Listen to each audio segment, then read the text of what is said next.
السلام علیکم دوستو، کیا حال ہے؟ خیریت ہے؟ ٹھیک ٹھاک ہے؟ امید ہے آپ خیریت سے ہوں گے۔ ابھی تھوڑی دیر پہلے تحریک لبیک اور حکومت کے درمیان معاہدہ طے پا گیا ہے۔ الحمدللہ ہم سب لوگوں کو خوشی ہوئی ہے، اور اس کے اوپر کوئی بھی آدمی جو ہے، پاکستانی جو ہے، کوئی بھی آدمی وہ تحریک لبیک کی شہادتیں ہوں، پولیس کی ہوں، اس میں کوئی بھی بندہ خوش نہیں تھا کہ یہ معاہدہ مکمل نہیں ہو رہا تھا۔ اور یہ معاہدہ جو ہوا ہے اس میں مولانا مفتی منیب الرحمان صاحب، سابقہ چیئرمین رویت ہلال کمیٹی، اور حکومت کی طرف سے شاہ محمود قریشی اور اسد کیسر صاحب، یہ لوگ جو اصل اس چیز کو خراب کر رہے تھے نا، جو کہہ رہے تھے کہ جناب وہ جی لوگ نہیں چاہتے، اور وہ دھمکیاں دے رہے تھے کہ جناب ہم یہ کر دیں گے، وہ کر دیں گے۔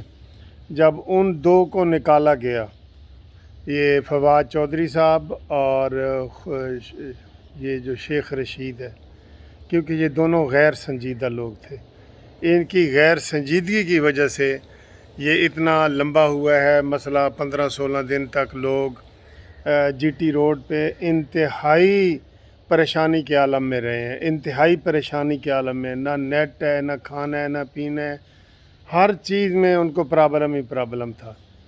تو یہ دو نکلے ہیں اس میں سے، یہ دو، ان کو آپ جو مرضی نام دے لیں، میں نہیں نام دینا چاہ رہا، یہ دونوں اس معاہدے کے سٹنگ میں سے نکلے ہیں تو معاہدہ بھی ہو گیا، دیکھ لیں۔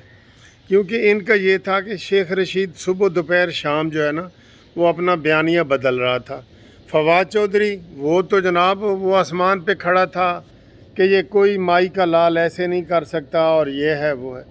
اسے یہ نہیں پتہ کہ مائی کا لال، ہر پاکستانی مائی کا لال ہے، ہر پاکستانی کے حقوق ہیں، ہر پاکستانی کا حق ہے، اور پاکستانیوں کے حقوق ہیں یہاں پہ۔ لیکن انہوں نے غنڈہ گردی والی زبان استعمال کی، اور جس سے معاملات خراب ہوئے۔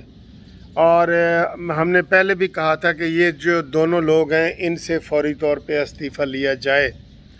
تو امید ہے کہ شیخ رشید صاحب کا استعفیٰ تو آ جائے گا، لیکن فواد چودھری چونکہ اس کے پاس ہو سکتا ہے 1-2 MNA اور ہوں، اور اس لیے اس کو نہیں آئے گا۔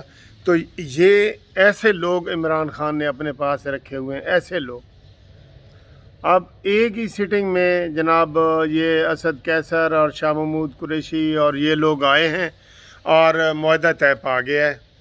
ہم اس کے اوپر خوش ہیں، اور میں مسلم لیگ نون کو اور پیپلز پارٹی والوں کو یہ ایک قسم کی مبارکباد دیتا ہوں کہ وہ اس میں ڈائریکٹ مداخلہ دونوں نے نہیں کی، جیسے پی ٹی آئی والوں نے کی تھی۔ پی ٹی آئی والوں نے کی تھی مداخلت کے جناب ہم دھرنے میں گئے، یہ دھرنے میں گئے تھے پی ٹی آئی والے، اور انہوں نے نیگیٹو رول ادا کیا تھا۔ لیکن الحمدللہ یہاں پہ مسلم لیگ نون نے کوئی نیگیٹو رول ادا نہیں کیا، اور یہ نہیں کہا کہ یہ حکومت کو گرانے جا رہے ہیں تو ہم ان کا دست و بازو بنے، غیر جمہوری طریقے سے۔ یہی سوچ کا فرق ہے نون لیگ کا اور پی ٹی آئی کا، یہی فرق ہے۔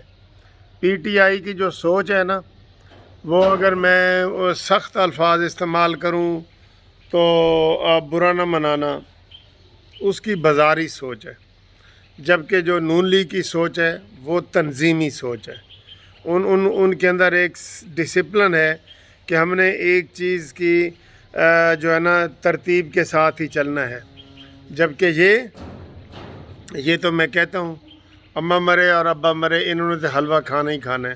اور یہ شیخ رشید، اس نے کام خراب کیا ہے، فواد چودھری نے کام خراب کیا ہے، ان کو قرار واقعی سزا ملنی چاہیے۔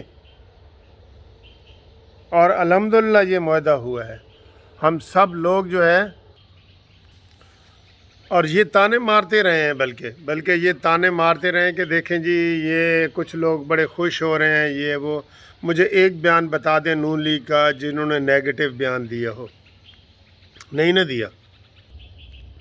تو الحمدللہ یہ معاہدہ ٹھیک ہو گیا ہے، اور آج سے لگتا ہے آج سے یہ تحریک لبیک کے جو کارکنان ہیں وہاں سے واپسی کا سفر کریں گے، اور حکومت نے بڑی زیادتی کی ہے بہت، حکومت نے نہتے لوگوں کے اوپر گولیاں چلائی ہیں، اور اس کی ایف آئی آریں بالکل ہونی چاہیے، اور اس کی ایف آئی آریں فواد چودھری، اور اس کی F I R Sheikh Rashid, اور اس کی F I R Usman Buzdar, اور چوتھے نمبر پہ عمران خان کے خلاف ہونی چاہیے۔ یہ بالکل، آپ کیا اس چیز سے متفق ہیں کہ نہیں ہیں؟ کیونکہ انہوں نے ہی کہا تھا کہ یہ کرو اور وہ کرو، یہ کرو وہ کرو۔